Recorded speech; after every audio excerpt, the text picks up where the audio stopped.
गुण सागर जय कपे सति लोक उजागर।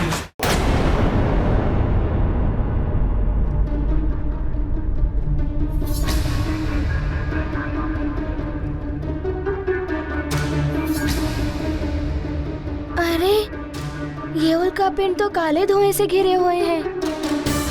इनकी गणना करना तो बहुत कठिन होगा। फिर भी गणना तो करनी ही होगी।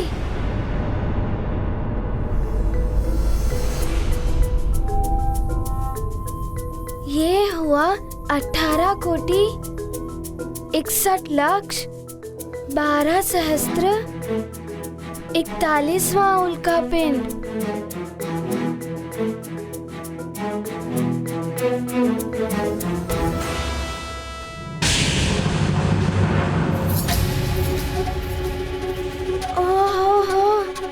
ये क्या? ये उल्कापिंड तो 1 से 2 में विभाजित हो रहा है।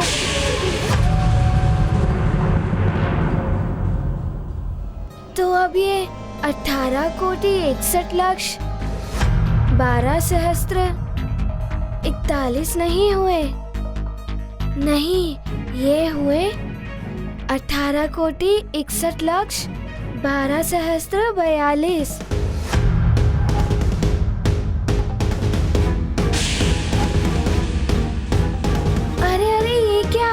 ये तो अन्य उल्कापिंड भी 1 से 2 में विभाजित हो रहे हैं। इस प्रकार तो मेरी गणना मिथ्या ही हो जाएगी। मुझे और एकाग्रता से इन पर ध्यान केंद्रित करना होगा। हर बार एक छोड़कर दूसरा उल्कापिंड विभाजित हो रहा है। तो ये है इनका क्रम। मुझे विभाजित होने वाले और ना विभाजित होने वाले उल्कापिंडों की गणना भिन्न भिन्न रखनी होगी, तभी उचित रहेगा। 18 कोटि 61 लक्ष 12 सहस्त्र 43 और ये 18 कोटि 61 लक्ष 12 सहस्त्र 45। 18 कोटि 61 लक्ष 12 सहस्त्र 46। 18 कोटि 61 लक्ष 12 सहस्त्र 48। ओहो, ये क्या? इनमें से कुछ उल्कापिंड 1 से 3 में विभाजित हो रहे हैं।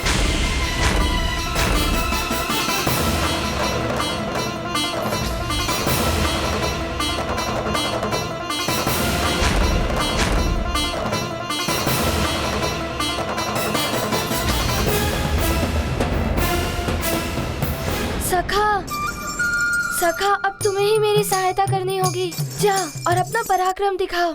जाओ जाओ।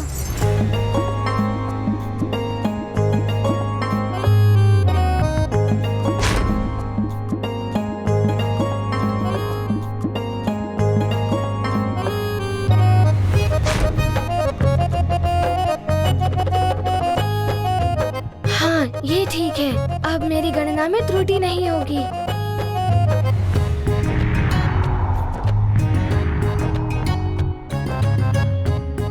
ये रहा 18 कोटि 61 लक्ष 12 सहस्त्र 49। 18 कोटि 61 लक्ष 12 सहस्त्र 50। 18 कोटि 61 लक्ष 12 सहस्त्र 52। 53, 54। 18 कोटि 61 लक्ष 12 सहस्त्र 55। अरे सखा,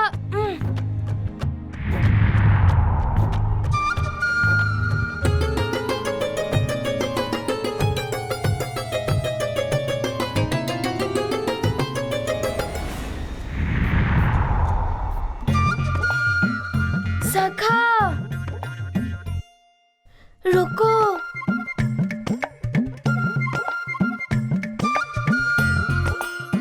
हाँ सखा, कुछ क्षण रुक भी जाओ।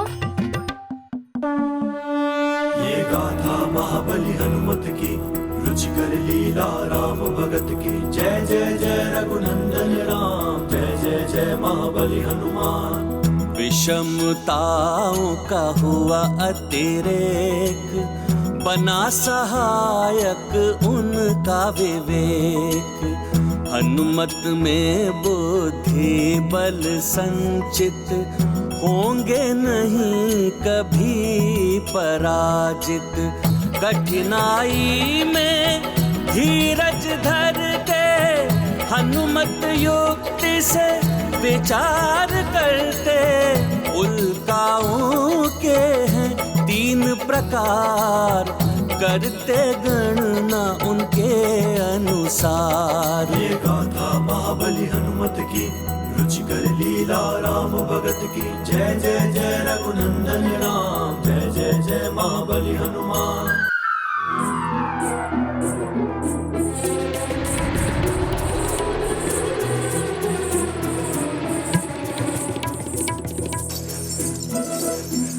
धन्यवाद सखा।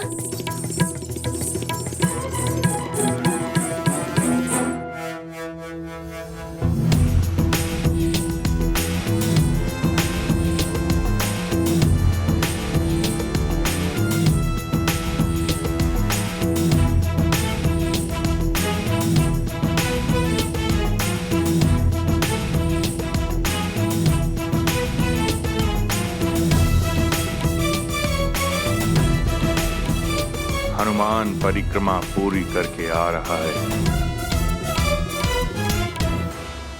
प्रणाम गुरुदेव। गुरुदेव, आपने जो बताया था मैंने कार्य पूर्ण कर लिया है। अच्छा, पूर्ण तो किया, किंतु सफलता के साथ? हाँ गुरुदेव, पात्र में से एक बूंद भी जल नीचे नहीं गिरा और उल्का पिंडों की गणना भी होती रही। अरुण देव, आप प्रतिदिन मेरे सारथी के रूप में मेरे साथ पूरी सृष्टि की परिक्रमा करते हैं। मार्ग में जितने भी उल्का पिंड आते हैं उनका आकलन, उनकी वास्तविक संख्या का तो ज्ञात है ना आपको। आपको हनुमान के उत्तर की सत्यता प्रमाणित करनी होगी। हनुमान, तुमने जो उल्का पिंडों की गणना की उनकी संख्या बताओ। 1,06,33 उल्काएं। नहीं हनुमान, तुमने सही प्रकार से गणना नहीं की। उल्का संख्या हनुमत ने सुनाई, अरुण देव ने अनुचित बतलाई। नहीं होंगे हनुमत असफल, कठिन श्रम होता नहीं निष्फल। क्षमा कीजिए देव, पहले मेरी पूरी बात तो सुनिए। मैंने तो अभी आपको पूरी गणना तो बताई ही नहीं है। ये तो मात्र वो उल्का पिंड है जो 1 से 3 में विभाजित हुए थे। इनके अतिरिक्त 2,14,14,334 वो उल्का पिंड थे जो 1 में से 2 विभाजित हुए थे। इस प्रकार कुल मिलाकर 24,66,13,636 उल्का पिंड थे। अरुण देव, बताइए, क्या हनुमान की गणना ठीक है? हे प्रभु, मेरी गणना ठीक हो, कहीं मुझसे कोई त्रुटि ना हो गई हो।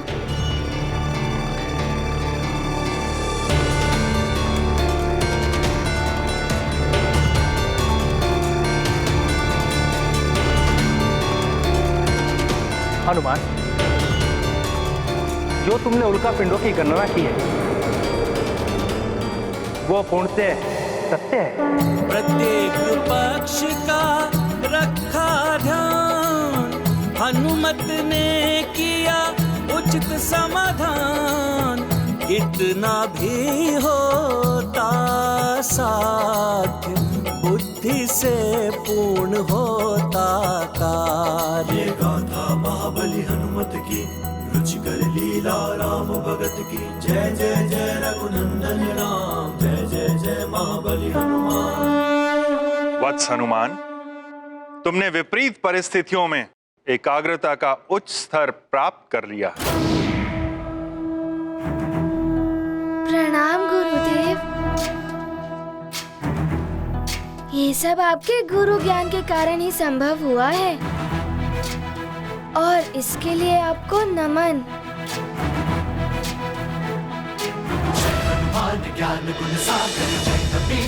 प्रणाम सूर्यदेव।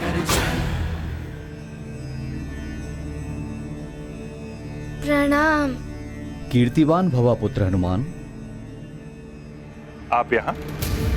देवराज इंद्र की ओर से कोई संदेश है? हाँ सूर्यदेव, वरुण देव के अनुरोध पर देवराज ने कल प्रातः आपातकालीन देव सभा बुलाई है। आपातकालीन सभा? किंतु क्यों? हनुमान की शिक्षा रोकने के लिए। हनुमान की शिक्षा रोकने के लिए?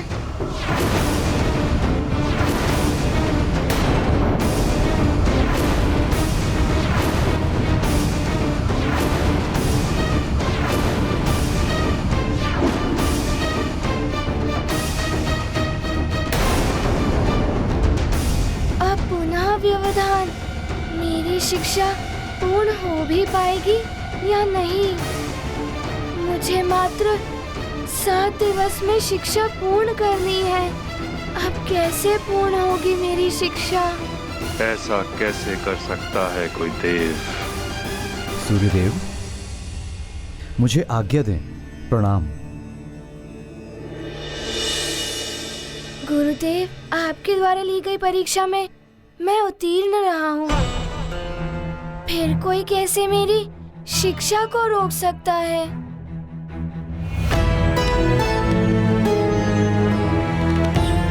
चिंतित मत हो वत्स, मैं कल प्रातः सभा में जाकर तुम्हारे पक्ष में बात करूंगा। मेरा पूर्ण प्रयास होगा कि कोई तुम्हारी शिक्षा अवरुद्ध ना कर सके।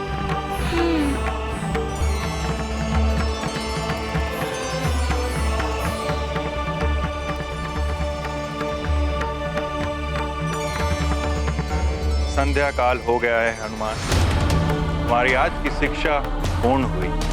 अब कल प्रातः देव सभा से लौटकर तुम्हारी आगे की शिक्षा आरंभ होगी। मुझे स्वयं ज्ञात नहीं पुत्र कि ये क्या हो रहा है। प्रणाम गुरुदेव।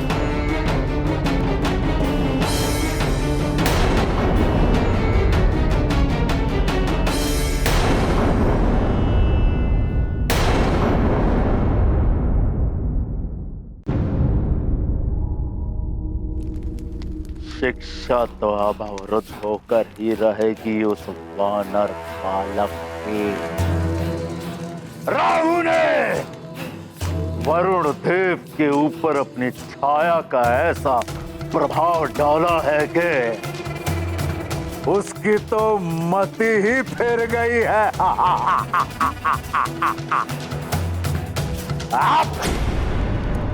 वरुण देव अब स्वयं मेरा कार्य करेंगे। वो उस वानर बालक की शिक्षा पूर्ण नहीं होने देंगे।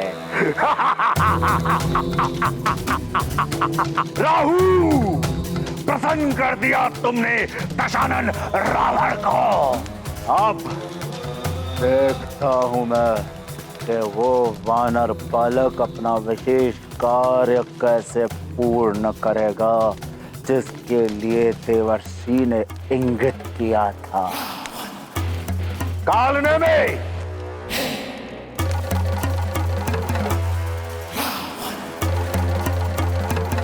वज्रासुर के बारे में कोई सूचना मिली है कि नहीं? वो सुमेरु के बालकों को लेकर दंडक वन पहुंचा है कि नहीं? वज्रासुर अभी तक सुमेरु से दंडक वन नहीं पहुंचा है। क्या अभी तक नहीं पहुंचा?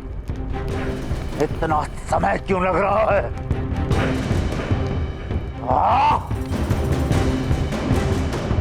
और तुम सब उत्तर दिशा की ओर जाओ। अंग बंग, अयोध्या, जनकपुरी, कौशल कहके आदि राज्यों से और बालकों का अपहरण करो और उन्हें दंडक वन में एकत्रित करो। उस नारायण के नर अवतार को मैं शीघ्र ढूंढना चाहता हूं। जाओ। ऐसा ही होगा लंकेश। जय लंकेश।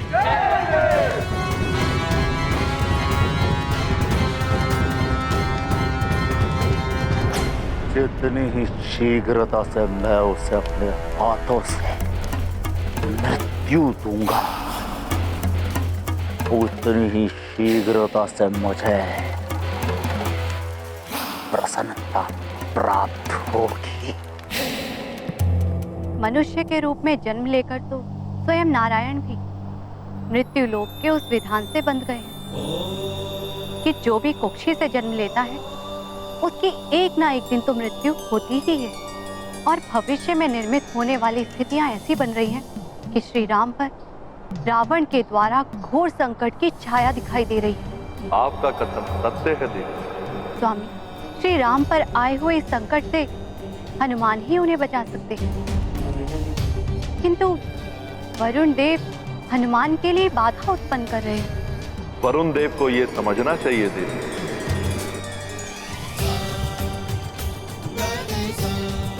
अब ये भी हनुमान की एक परीक्षा है और इस परीक्षा को भी हनुमान को उत्तीर्ण करना होगा।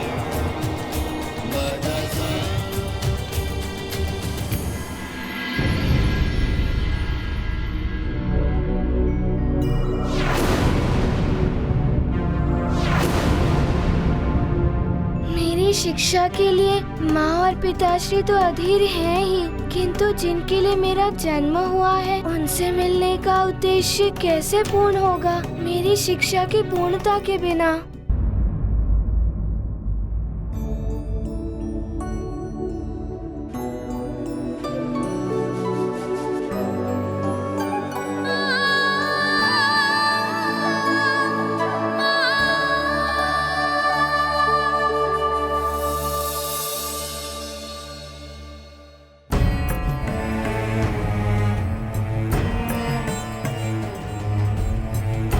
ये हनुमान को क्या हुआ?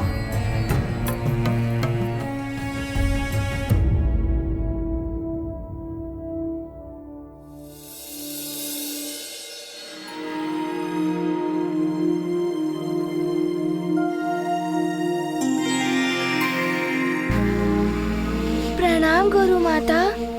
यशस्वी भव पुत्र।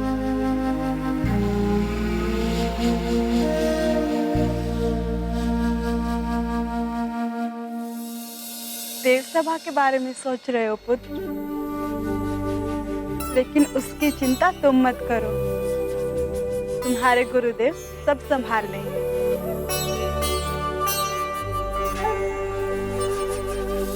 मैं देख रही हूँ तुमने भोजन भी नहीं किया। ये लो लड्डू खाओ। नहीं, मुझे खाने की इच्छा नहीं है। यदि मेरे स्थान पर तुम्हारी माता अंजना होती तो क्या फिर भी तुम यही कहते?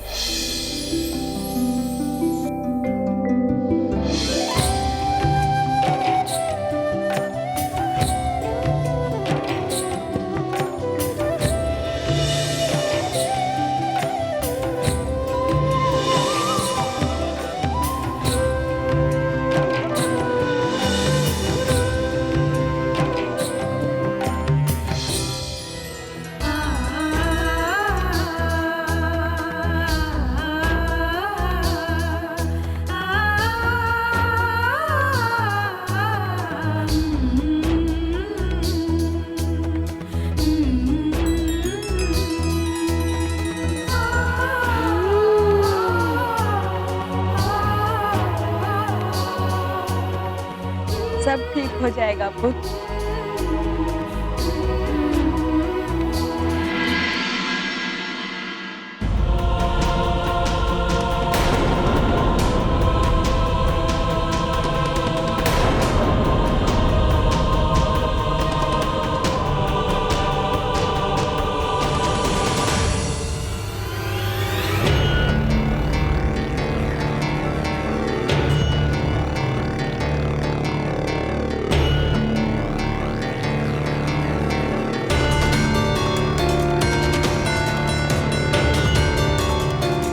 ना जाने क्या हुआ होगा देव सभा में, मेरी आगे की शिक्षा होगी भी या नहीं।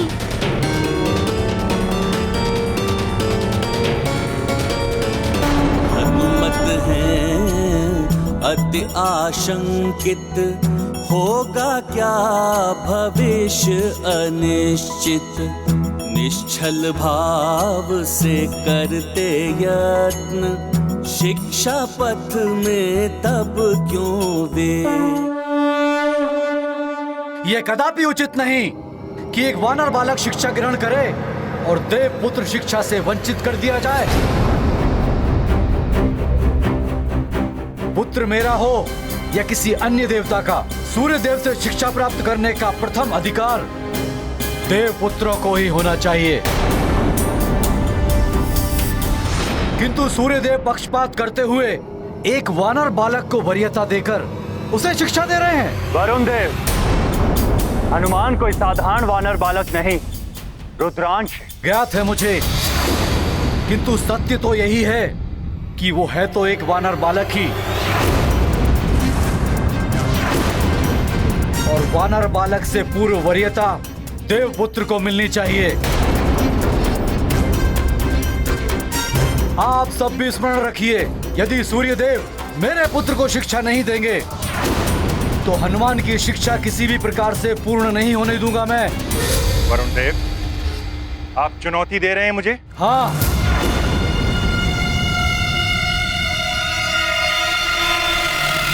क्योंकि पक्षपात किया है आपने।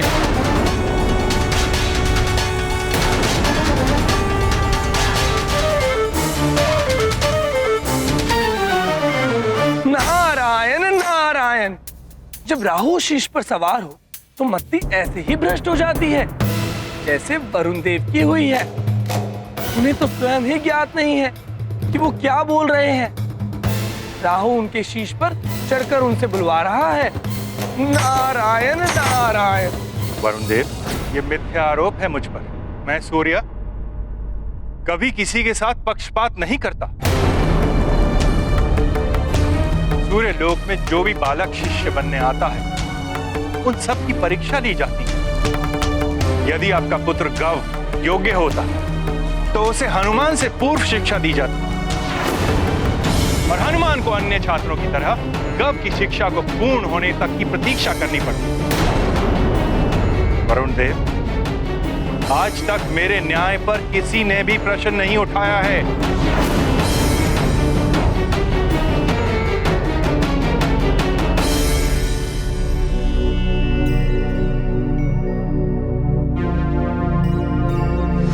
तो आज मैं उठा रहा हूं प्रश्न। हनुमान को शिक्षा के लिए प्राथमिकता देना यही आपका पक्षपात है, और ये पक्षपात आप क्यों कर रहे हैं ये मैं बताता हूं। मैं ही नहीं, आप सबको भी ज्ञात है कि सूर्य देव को रावण के बंधन से हनुमान ने मुक्त कराया था।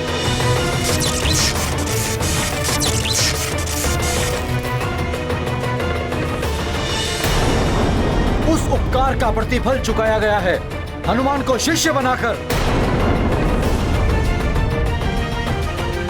ये पक्षपात नहीं तो और क्या है? वरुण देव, आप अमर्यादित व्यवहार कर रहे हैं जो देव सभा के अनुकूल नहीं है। वरुण देव, शिक्षा तो मेरे पुत्र जयंत की भी स्थगित है, किंतु मुझे तो इसमें कोई आपत्ति नहीं है। आपको आपत्ति होनी चाहिए। सूर्य देव का गुरुकुल देवों का गुरुकुल है, जिसमें शिक्षा प्राप्त करने के लिए देव पुत्रों को किसी भी प्रकार की परीक्षा की आवश्यकता नहीं होनी चाहिए थी।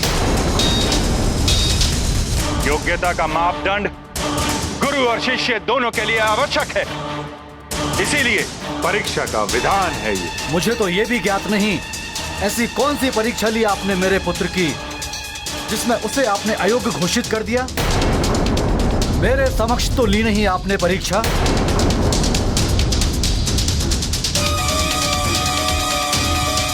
यदि मेरी परीक्षा पर आपको संदेह है तो मेरे पास उसके लिए भी एक हल है, जिससे यह प्रमाणित हो जाएगा कि हनुमान मेरा शिष्य बनने के योग्य है या गव की अयोग्यता का मेरा निर्णय अनुचित है।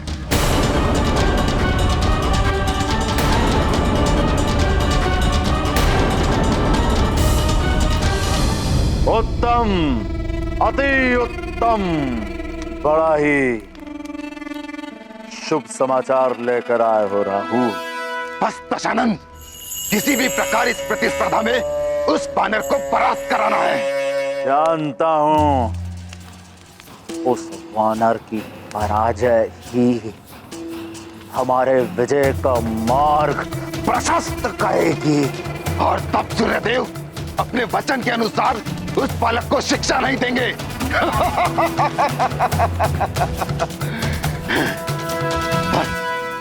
बस चिंता इस बात की है कि उस हनुमान के पास मायावी शक्तियां हैं और वरुण देव के पुत्र गौ के पास ऐसी कोई शक्तियां नहीं। गौ के पास ऐसी कोई शक्ति है नहीं, पर होगी। उसे शक्तिशाली बनाऊंगा मैं, दशानन रावण। उस वानर बालक के पास दिव्य शक्तियां है ना, तो गौ को मायावी शक्तियां प्रदान करूंगा मैं। उन शक्तियों को पाने के पश्चात गौ सहजता से उस वानर बालक को परास्त कर देगा।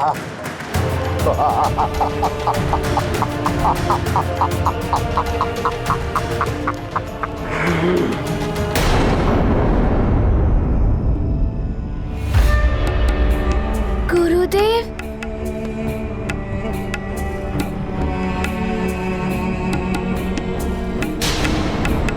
प्रणाम गुरुदेव।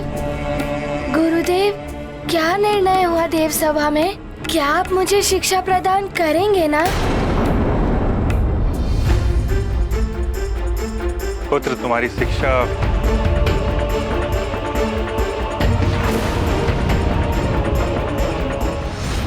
बोलते बोलते रुक क्यों गए गुरुदेव? क्या हुआ गुरुदेव, आप रुक क्यों गए? कहिए ना, मेरी शिक्षा पूर्ण होगी या नहीं? अब तुम्हारी आगे की शिक्षा तुम्हारे अपने ही हाथ में है वत्स। मेरे हाथ में?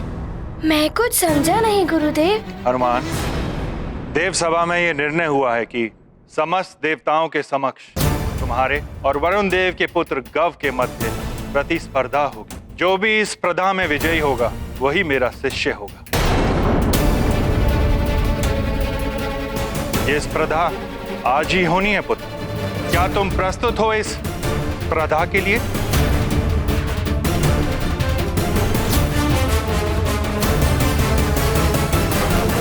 मैं किसी भी स्पर्धा के लिए प्रस्तुत हूँ गुरुदेव।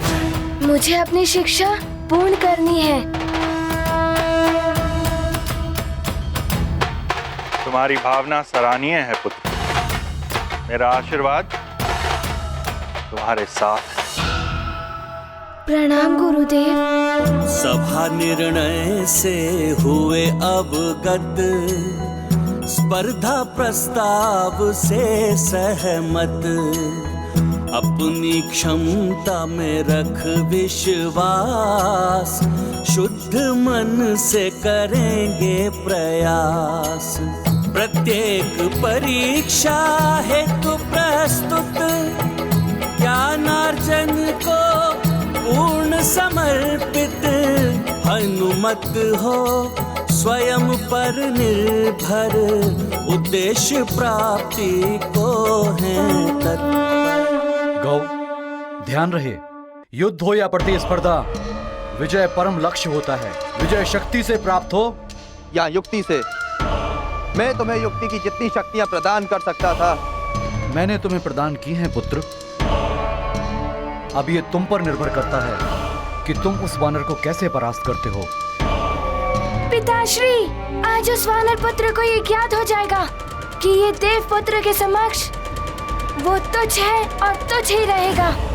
इस प्रतिस्पर्धा में विजय आपके पुत्र की होगी पिताश्री। पुत्र, मुझे तुम पर विश्वास है।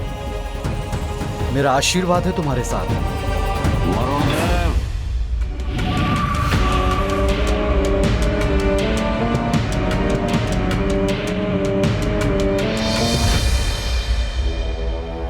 ये रावण यहां भी आ गया।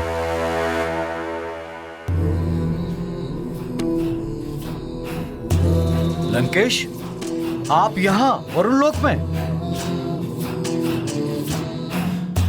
वरुण देव, रावण के लिए कोई भी लोक अगम्य नहीं है। धरती से स्वर्ग लोक तक, ब्रह्मलोक से सूर्य लोक तक मैं कहीं भी आ जा सकता हूं। मैं तो आपके पुत्र को आशीर्वाद देने आया हूं, जिसके बिना इसकी विजय संभव नहीं है। क्या सोच रहे हो वरुण देव? इसकी विजय सुनिश्चित करने के लिए इसे मायावी शक्तियों की आवश्यकता है, जो इसे केवल मैं दे सकता हूं। और ये मेरी मायावी शक्ति तुम्हें विजय दिलाएगी पुत्र। किंतु मैं इनसे कोई शक्ति क्यों लूं? पुत्र, ये यहाँ मित्रता के भाव से आए हैं। अभी तुम्हारा लक्ष्य है विजय की प्राप्ति। लंकेश, रावण का भी आशीर्वाद तुम्हारे साथ रहेगा पुत्र गव, जिसके बिना तुम्हारी विजय असंभव है। प्रणाम लंकेश। विजय भव। ये आशीर्वाद तो आपने भी दे दिया अपने पुत्र को वरुण देव।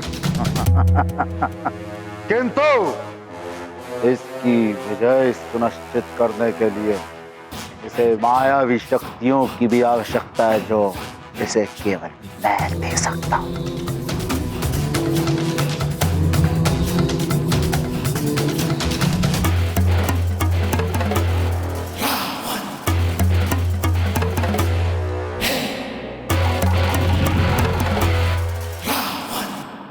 ये लोग अब यही है मायावी मुद्रिका। इस मुद्रिका की मायावी शक्तियां तुम्हारी विजय सुनिश्चित करेगी पुत्र। ले लो।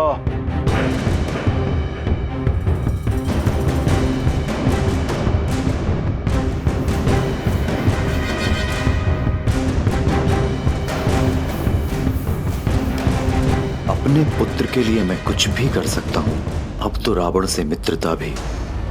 किंतु इससे प्रयोग कैसे करना है लंकेश? तुम्हें कुछ विशेष नहीं करना है पुत्र। पर्दा आरंभ होने के पश्चात जैसे ही तुम्हें अवसर मिले, इसके रत्न को दबा लेना। इसमें निहित मायावी शक्तियां जागृत हो जाएंगी, फिर ये स्वयं ही अपना कार्य करेंगी पुत्र।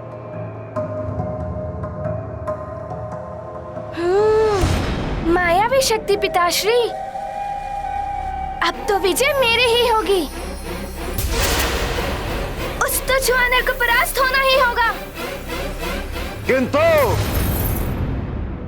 स्मरण रहे पुत्र, इसका उपयोग तुम केवल एक ही बार कर सकते हो। यदि दूसरी बार इसका उपयोग करोगे तो इसका प्रभाव प्रतिकूल भी पड़ सकता है। मैं समझ गया लंकेश, इसके लिए आपका बहुत बहुत धन्यवाद। लंकेश, ऐसे समय में आप मेरे पुत्र की सहायता के लिए आए। आपके इस उपकार के लिए मैं सदा आपका आभारी रहूंगा। वरुण देव, उस तुच्छ वानर को देवताओं ने अपने शीश पर चढ़ा रखा है। उसकी तुच्छता का आभास उसे होना ही चाहिए। उस वानर की पराजय में गव का भविष्य और मेरी भी विजय छुपी हुई है। किंतु किंतु किंतु क्या लंकेश? किंतु ये वरुण देव कि आपको भी मेरा एक कार्य करना होगा।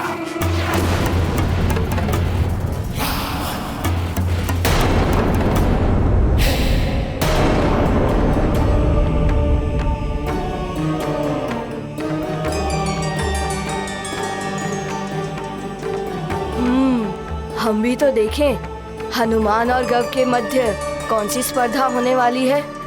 ये वरुण देव कहाँ रह गए? अभी तक तो उन्हें अपने पुत्र को लेकर आ जाना चाहिए।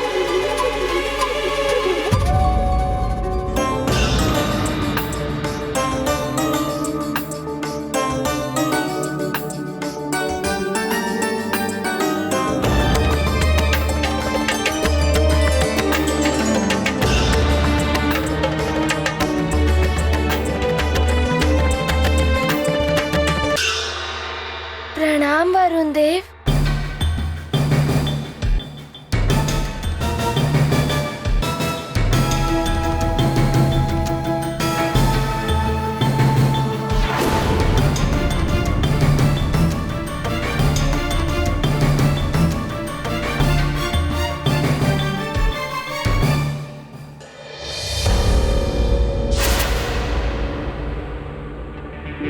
मेरा अमोघ अस्त्र, इससे तुम स्वयं को रक्षित नहीं कर पाओगे हनुमान। देवगुरु बृहस्पति, वायुदेव, अग्निदेव एवं यहाँ उपस्थित सभी देवगण एवं बालकों, आज आप सबके समक्ष एक स्पर्धा होगी हनुमान और गव के मध्य, और जो भी स्पर्धा में विजेता होगा उसे ही सूर्यदेव की शिक्षा प्राप्त होने का अधिकार होगा।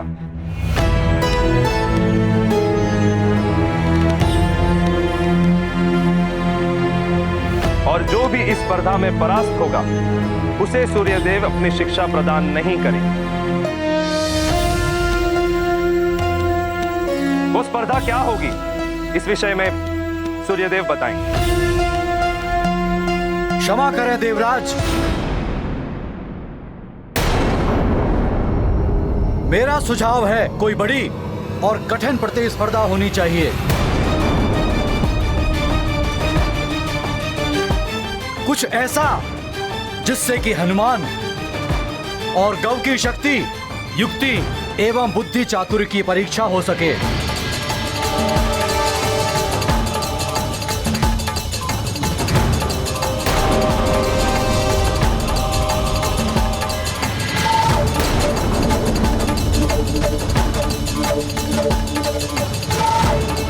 एक बार सूर्यदेव बड़ी प्रतियोगिता के लिए हाँ कर दें, फिर मैं वो करूंगा जो रावण ने कहा था। मैं ऐसी प्रतिस्पर्धा रखूंगा कि वरुण देव भयभीत होकर स्वयं ही अपने पुत्र को प्रतिस्पर्धा से हटा लेंगे। उचित है। यदि वरुण देव की यही इच्छा है कि प्रतिस्पर्धा कठिन होनी चाहिए, तो यह स्पर्धा काल कुंभ के भीतर से ध्वजा लेकर आने की।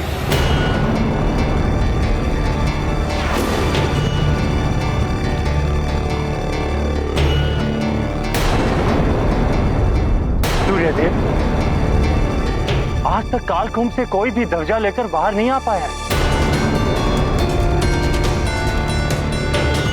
चाहे वो देव पुत्र हो, ऋषि पुत्र हो या गंधर्व पुत्र, जो भी उस ध्वजा को लेने कालकुंभ में गया है वो वहीं पर बंदी बनकर रह गया है।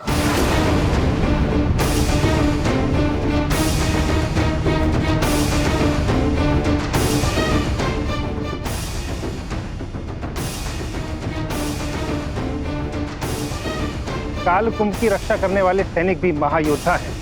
उन्हें परास्त कर कालकुंभ में प्रवेश करना सहज नहीं है सूर्यदेव। प्रतिस्पर्धा का कोई अन्य मापदंड निर्धारित कीजिए। अग्निदेव, वायुदेव, वरुण देव की ये इच्छा है कि ये प्रतिस्पर्धा कठिन हो और कालकुंभ से ध्वजा लेकर आना बड़ी और कठिन स्पर्धा है।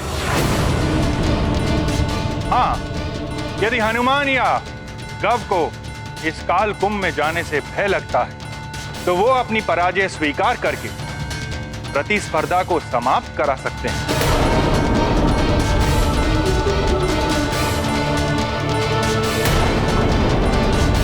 यदि किसी को कोई आपत्ति ना हो तो ये प्रतिस्पर्धा आरंभ की जाए। कालकुंभ विशेष शक्तियों से युक्त एक मायावी कमल है, जिसे समुद्र देव ने विशेष रूप से मुझे भेंट किया था।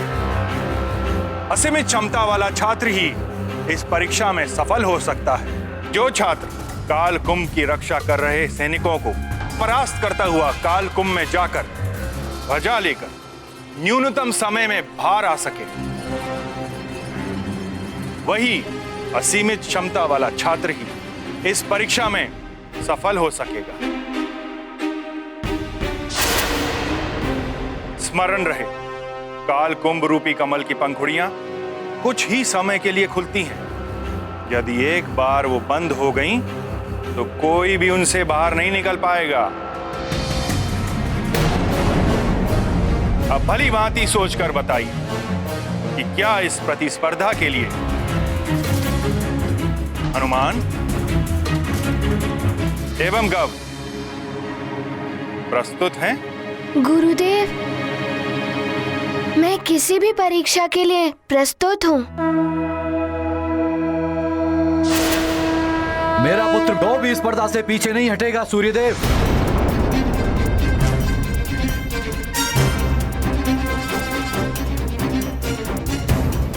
किंतु क्या वरुण देव?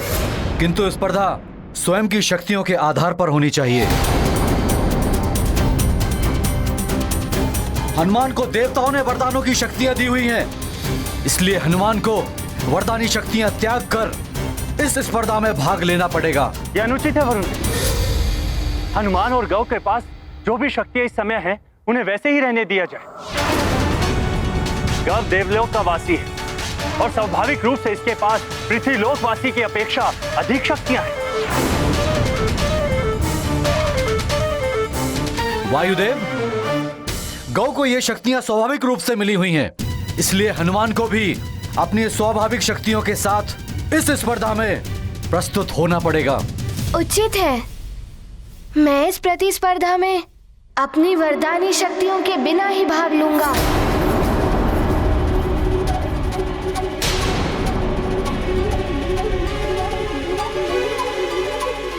आज्ञा दें गुरुदेव।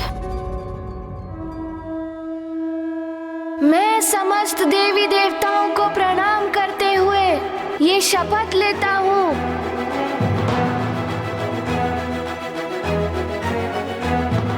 मैं केसरी नंदन हनुमान इस प्रतिस्पर्धा में अपनी वरदानी शक्तियों का प्रयोग कदापि नहीं करूंगा।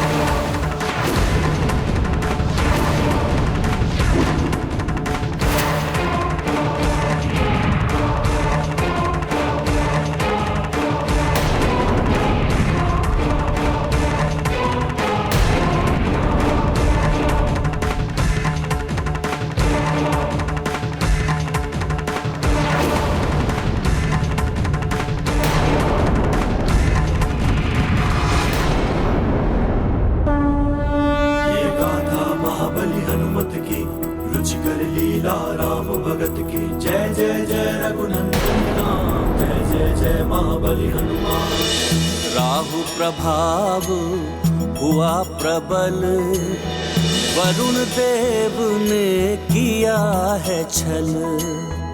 भरी सभा में किया घोषित, हनुमत में शक्तियां संचित। न्याय संगत हनुमत मार्ग, करते वरदानी शक्तियों का त्याग। अद्भुत आभा हुई प्रदर्शित, सर्व ब्रह्मांड हुआ प्रकाशित। ये गाथा महाबली हनुमत की, रुचिकर लीला राम भगत की। जय जय जय रघुनंदन राम, जय जय जय महाबली हनुमान। हनुमान, गव, यही है काल कुंभ का क्षेत्र।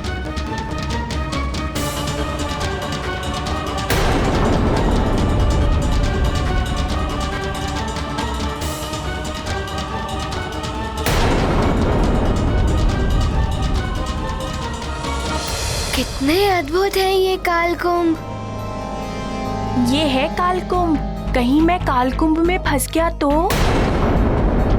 गव, हनुमान, देख रहे हो उन दोनों कालकुंभ में लहराती हुई ध्वजाएं?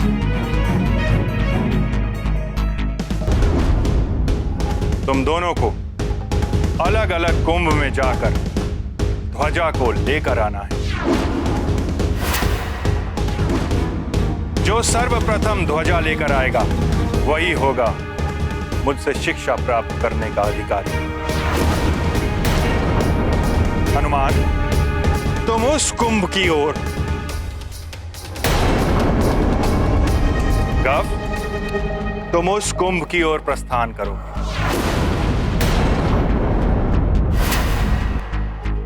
जो आज्ञा गुरुदेव। स्मरण रहे, काल कुंभ में प्रवेश करते ही उसके पटल बंद होना आरंभ हो जाएंगे। इसलिए समय रहते तुम्हें ध्वजा लेकर या बिना ध्वजा लिए ही काल कुंभ के बाहर निकलना हो।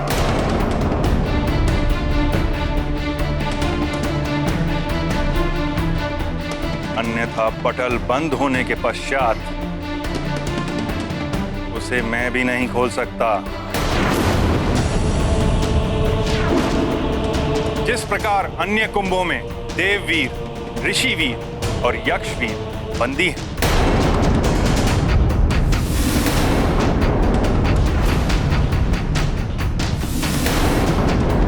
उसी प्रकार असफल होने पर तुम्हें भी कल्पांत तक कुंभ में बंदी रहना होगा।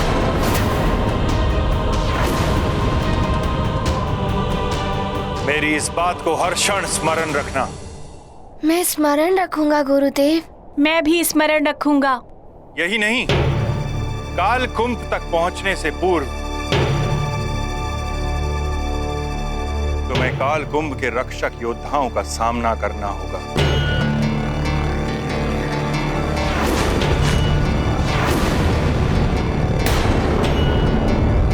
उनसे बचकर ही तुम काल कुंभ तक पहुंच पाओगे। इन योद्धाओं की विशेषता है कि ये कभी दिखाई देते हैं और कभी अदृश्य हो जाते हैं। इसलिए तुम दोनों को बहुत सावधान रहना होगा।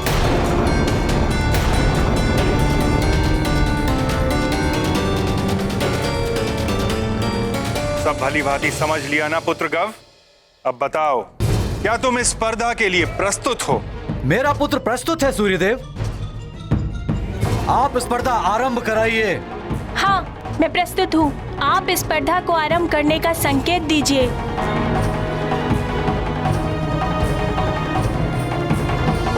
प्रतिस्पर्धा के पूर्व मैं अपने गुरुदेव के चरणों में प्रणाम करता हूँ।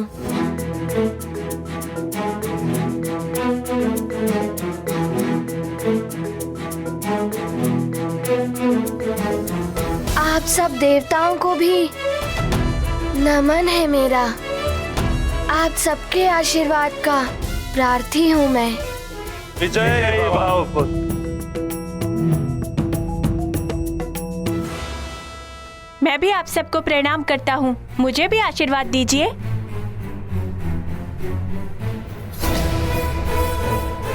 सफलता तुम्हें ही मिलेगी गाओ। मेरा आशीर्वाद तुम्हारे साथ है।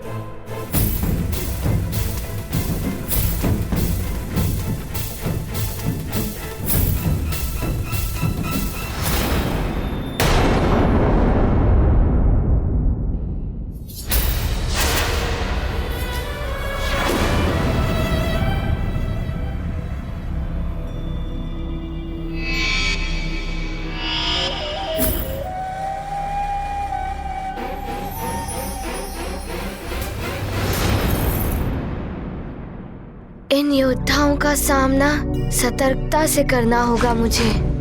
इनके बार बार अदृश्य होने से इनकी स्थिति के बारे में जानना कठिन लग रहा है।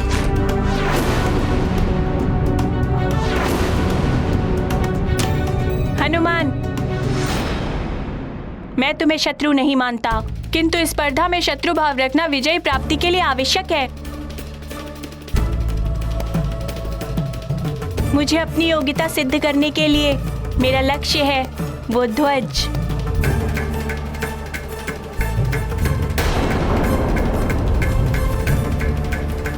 परंतु मैं कुछ सिद्ध नहीं करना चाहता। मैं तो मात्र अपनी शिक्षा पुनः आरंभ करना चाहता हूँ। वो ध्वज मेरा लक्ष्य नहीं है।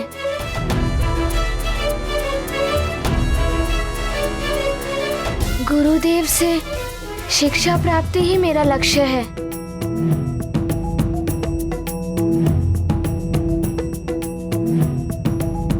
हनुमान, गव, सजग हो जाओ।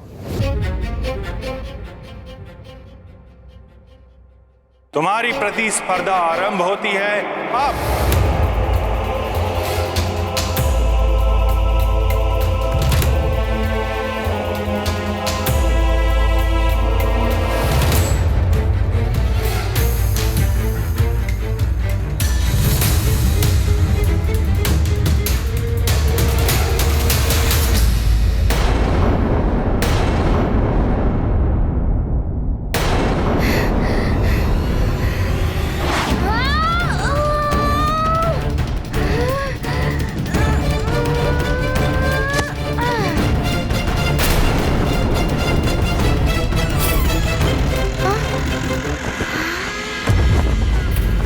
ये उस ओर क्यों जा रहा है हनुमान?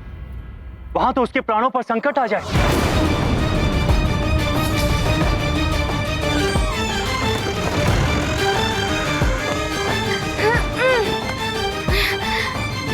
और कोई देवता भी वहां जाकर उसको नहीं बचा पाएगा।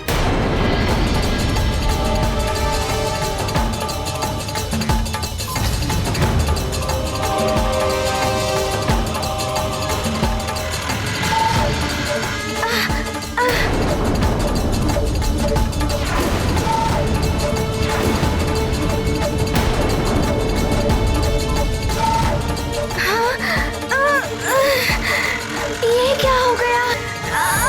मैं तो हिल भी नहीं पा रहा हूँ।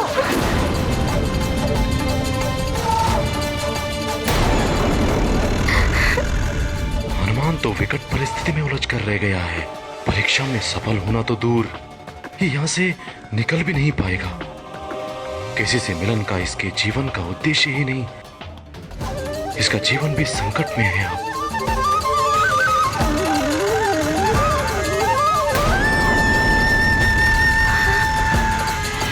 मैं भी कुछ नहीं कर पा रहा हूं। कैसे रक्षा करूं मैं तुम्हारी, हनुमान? ये क्या? ये तो मेरे समीप आ रहे हैं।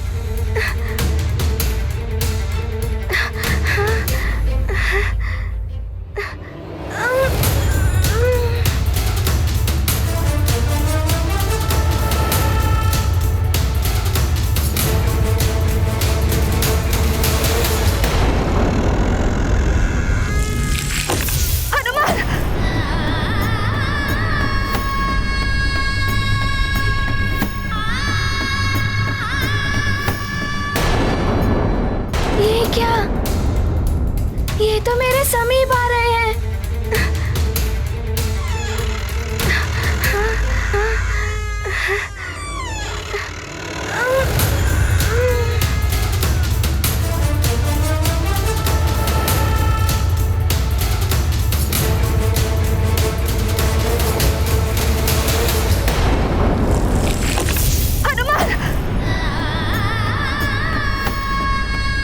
ये कैसा दुस्वप्न था।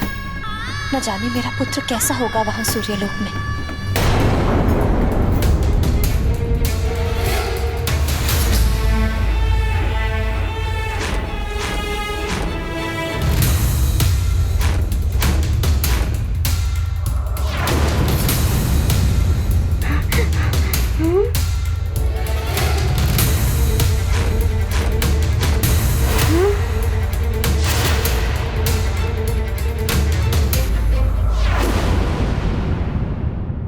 तुम्हें जो सामने पारदर्शी पंखड़ी दिखाई दे रही है,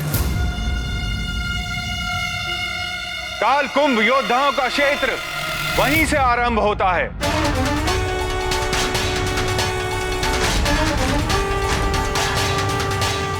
अब बड़ी सतर्कता से अपना एक एक पग आगे बढ़ाना पुत्रों।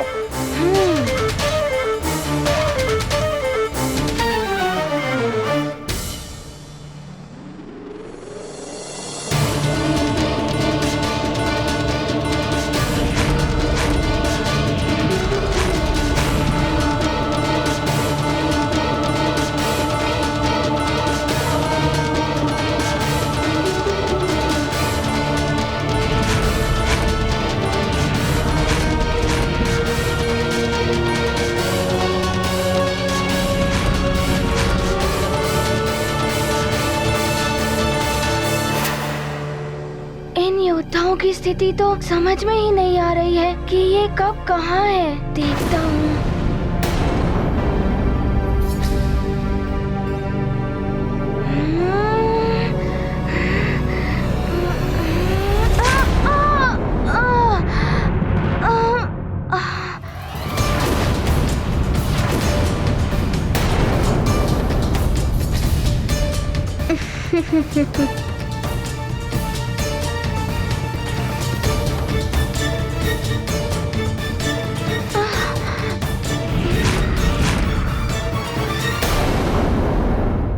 अंजना,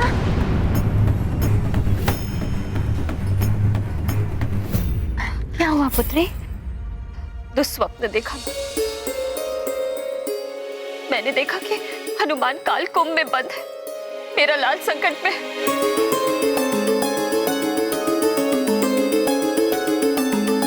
अंजना,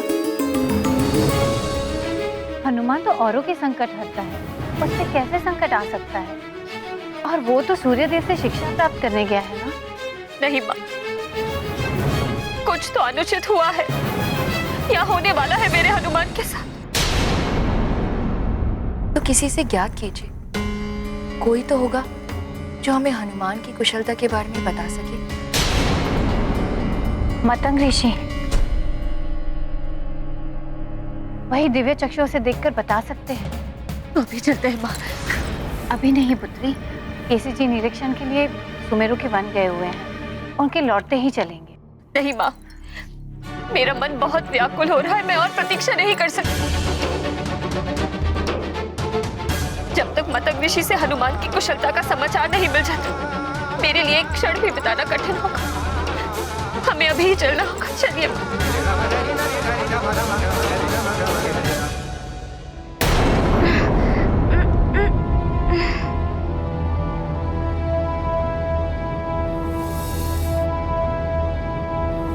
त्याग करना होगा सूर्यदेव को अपने प्रिय शिष्य हनुमान का। स्वीकार करना होगा इन्हें, मेरे पुत्र गौ को अपने शिष्य के रूप में।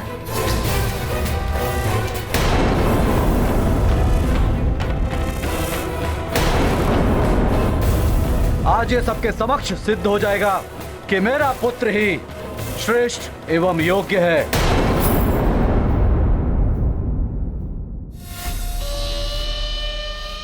हनुमान की भांति अपनी दुर्दशा कराने नहीं आया हूँ मैं।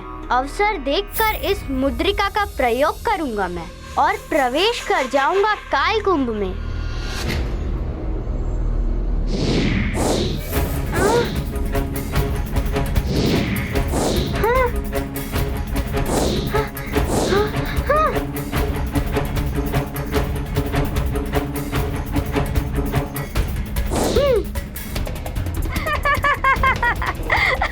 हनुमान जैसा वानर बुद्धि समझ के रखा है क्या मुझे? उत्तम गौ, अति उत्तम। देखा कितना चतुर है मेरा गौ, कैसे युक्ति के साथ आगे बढ़ रहा है। और वो हनुमान जिसने बुद्धिहीनों की भांति सीधे प्रवेश करना चाहा, और कैसे उस पर वार हुआ और कैसे गिरा है वो।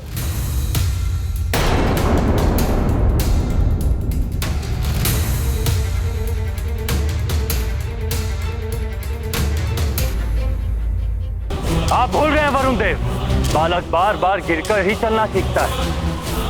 जब ज्योति स्वयं जलती है तभी प्रकाश फैलता है।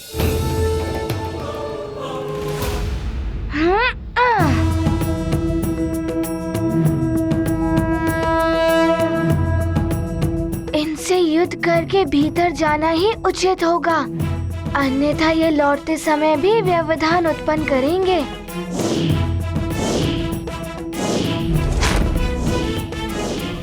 बुद्धिमानी तो यही है कि इनसे बचते हुए सीधे भीतर चला जाऊं।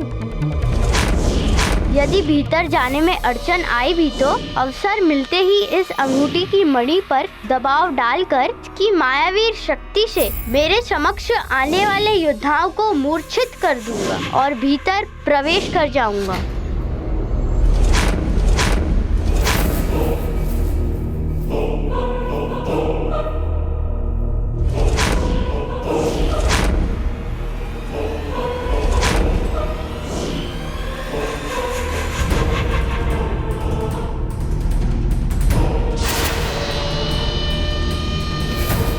ये तो अदृश्य हो गए। मुद्रिका का प्रयोग तो तभी करना होगा जब सामने वाला योद्धा दिखाई दे। मुझे उचित अवसर ढूंढना होगा। महारानी अंजना अचानक यहाँ?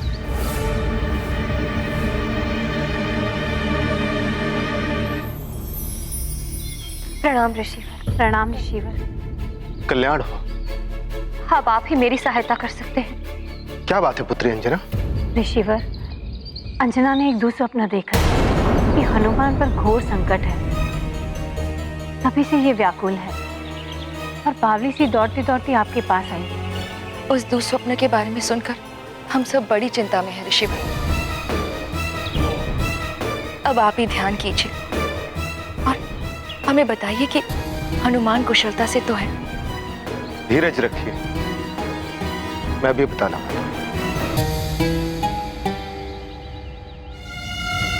हनुमान को भी अपनी स्वाभाविक शक्तियों के साथ इस स्पर्धा में प्रस्तुत होना पड़ेगा। उचित है। मैं इस प्रतिस्पर्धा में अपनी वरदानी शक्तियों के बिना ही भाग लूंगा।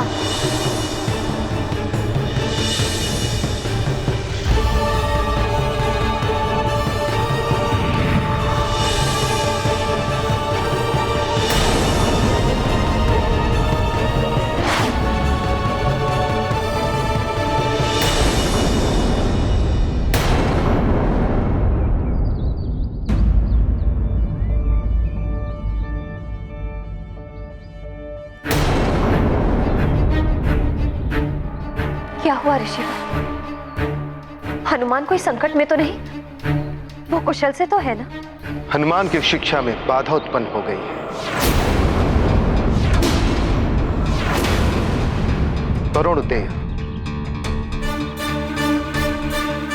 वरुण देव की आपत्ति के कारण हनुमान को अपनी शिक्षा पुनः आरंभ करने के लिए फिर से परीक्षा देनी पड़ रही है। वो परीक्षा कोई साधारण परीक्षा नहीं है, बहुत ही कठिन परीक्षा है। किंतु इस परीक्षा से मेरे पुत्र पर कोई संकट तो नहीं आ रहा है ना? संकट तो आ रहा है तुम्हारे पुत्र पर।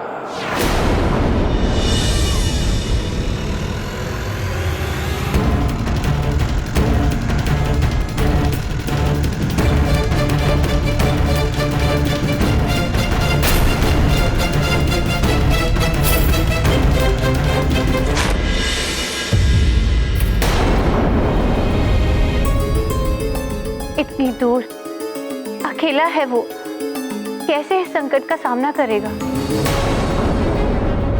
ऋषिवर, इस संकट से उसकी रक्षा करने का कोई तो उपाय होगा। उपाय है।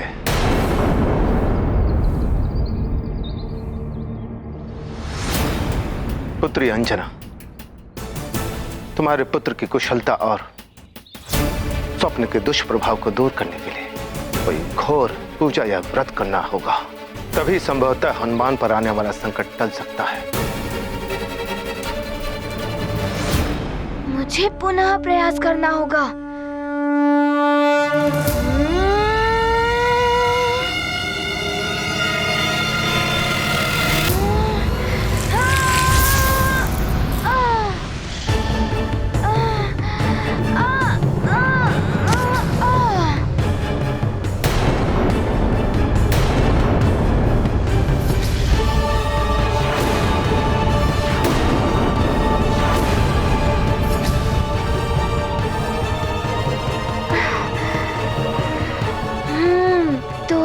4 योद्धा हैं।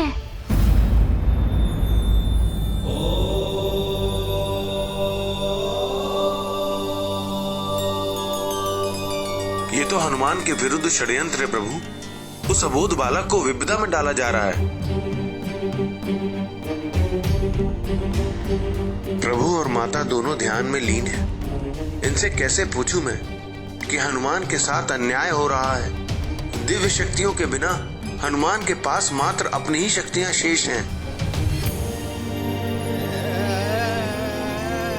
कहीं हनुमान को कुछ हो ना जाए। एक देव पुत्र के साथ हनुमान को ऐसी परीक्षा के लिए भेजा जा रहा है जिसमें उसके प्राणों को भी संकट हो सकता है।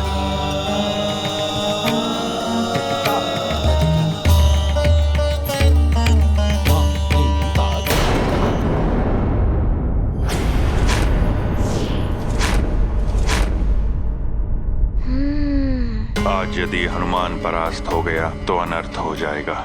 जिस उद्देश्य को पूर्ण करने के लिए हनुमान यहाँ शिक्षा प्राप्त करने आया है, उसके लिए हनुमान को विजयी होना ही होगा।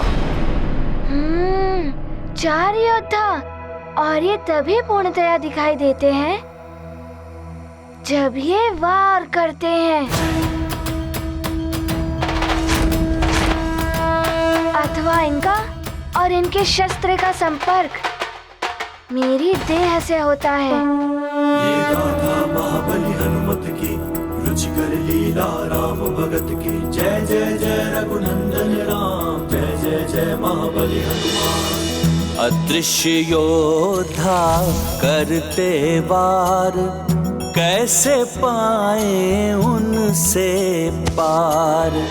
बुद्धि ने युक्ति सुझाई, हनुमत ने सफलता पाई। ये गाथा महाबली हनुमत की, रुचिकर लीला राम भगत की। जय जय जय रघुनंदन राम, जय जय जय महाबली हनुमान। हनुमान इन योद्धाओं के अदृश्य होने का रहस्य जान गया है। अब शीघ्र ही इनको पार कर आगे बढ़ जाएगा। वरुण देव तो स्वयं एक देवता है, और फिर देवताओं के हित के लिए हनुमान ने अनेकों कार्य किए हैं। वरुण देव को ऐसा नहीं करना चाहिए था। वरुण देव के कारण एक माँ के पुत्र पर संकट आया है। हे जल के देवता वरुण देव, आज मैं हनुमान की माँ अंजना जल का त्याग करती हूँ। जब तक हनुमान की शिक्षा पूर्ण नहीं हो जाती, मैं जल ग्रहण नहीं करूंगी। ऐसा मत करो पुत्री, न जाने हनुमान की शिक्षा कब पूर्ण होगी। पुत्री अंजना, ये सत्य है। माता पिता बंधु बांधवों के द्वारा किए गए व्रत आदि उपायों से संतान और बंधुओं को बल मिलता है, जिनके लिए व्रत किया गया हो, किंतु वो व्रत उचित और नियमानुसार किया जाना चाहिए। ऋषिवर, एक माँ अपने पुत्र की कुशलता के लिए कुछ भी कर सकती है। आप ही मुझे बताइए कि मुझे क्या करना चाहिए। तुम्हें अनिमेष व्रत करना होगा।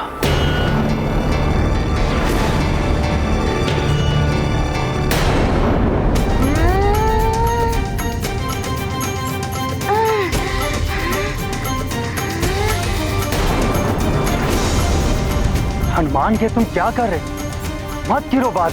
गिरेगा, पुनः गिरेगा हनुमान।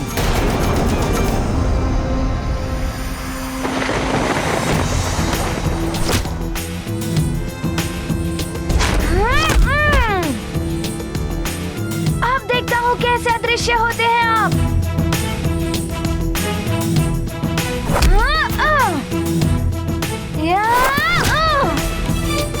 अब युद्ध करिए।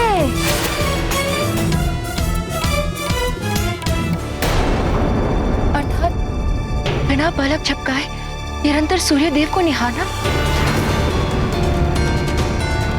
ये तो बहुत ही कठिन व्रत है महर्षि। इसमें तो इसकी दृष्टि भी जा सकती है।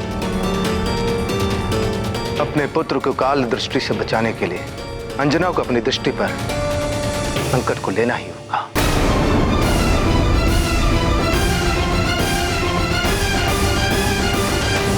मेरी दृष्टि रहे ना रहे, मेरा पुत्र सकुशल होगा तो उसकी दृष्टि से मैं अपना संसार देख लूंगी। अपने पुत्र हनुमान की कुशलता के लिए मैं अनिमेष व्रत रखूं और उसकी शिक्षा ना रोके, इसके लिए मैं निर्जला व्रत भी रखूं।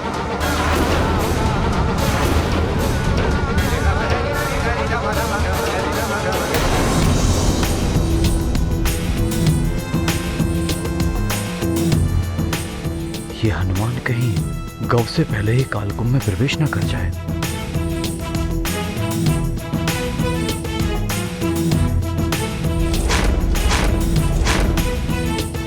शीघ्रता करो गौ, आगे बढ़ो।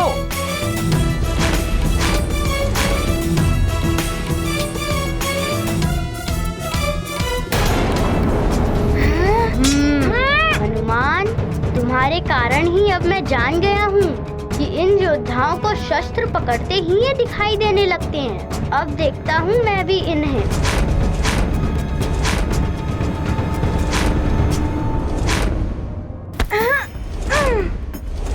अब देखता हूँ कैसे अदृश्य होते हो तुम सब।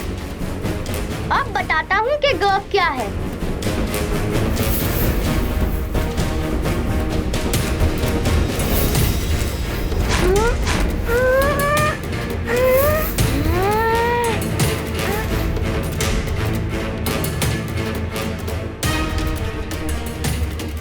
सब हनुमान की ओर देख रहे हैं। यही अवसर है लंकेश द्वारा दी गई शक्ति के प्रयोग का।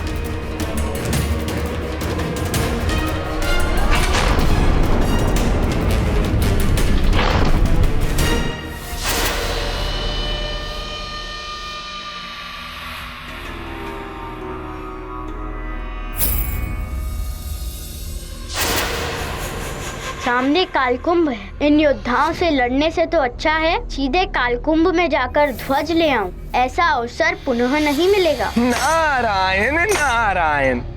गव और हनुमान दोनों ही अपने चरित्र के अनुसार व्यवहार कर रहे हैं। अपने बल और चातुर्य के अहंकार से भरा हुआ गव आक्रामक है, इसलिए उसने भाला चुना। हनुमान अतुलित बल का धाम है, किंतु अहंकार जैसे विकार से अछूता हनुमान रक्षात्मक है, इसलिए उसने ढाल का चुनाव किया। अब देखना यह है कि विजय अहंकार और आक्रामकता की होती है या संस्कार और रक्षात्मकता की। नारायण नारायण।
यदि इन्हें अपने मार्ग से हटाना है तो इन्हें इस पंक्ति से बाहर करना होगा। इस अवसर को हाथ से जाने नहीं दूंगा मैं।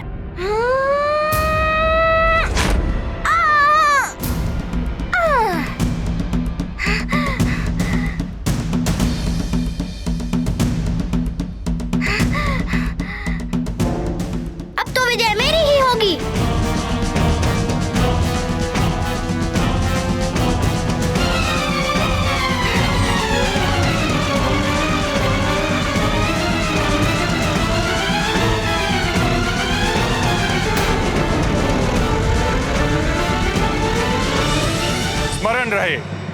काल कुंभ में प्रवेश करते ही उसके पटल बंद होना आरंभ हो जाएंगे। तो इसके पटल क्रियाशील हो उठे हैं, मुझे शीघ्रता करनी होगी। देखो, हनुमान अभी बाहर योद्धाओं में ही उलझा हुआ है।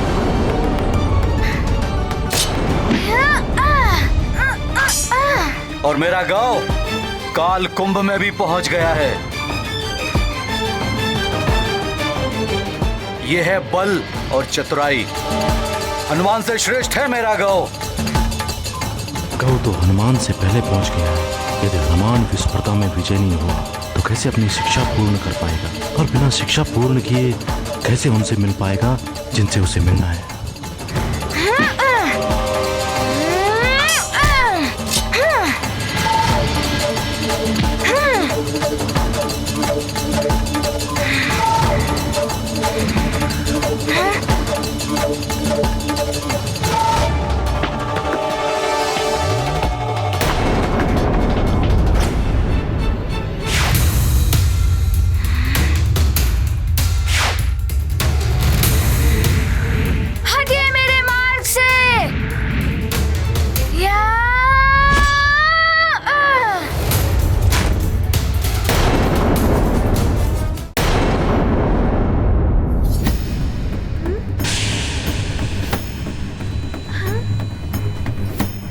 मुझे ध्वजा लेकर इस कुंभ से शीघ्र ही बाहर निकलना होगा।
अब विजय मेरी ही सुनिश्चित है।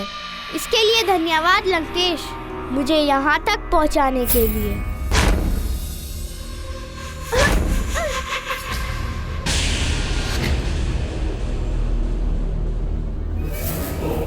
ओहो, एक और बाधा।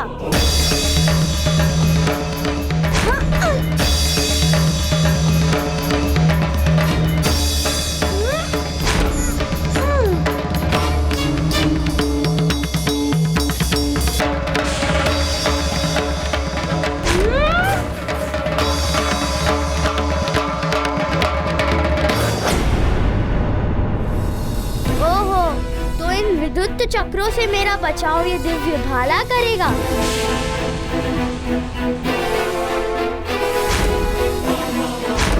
प्रतीत होता है कालकुंभ सक्रिय हो गया है, मुझे शीघ्रता करनी होगी।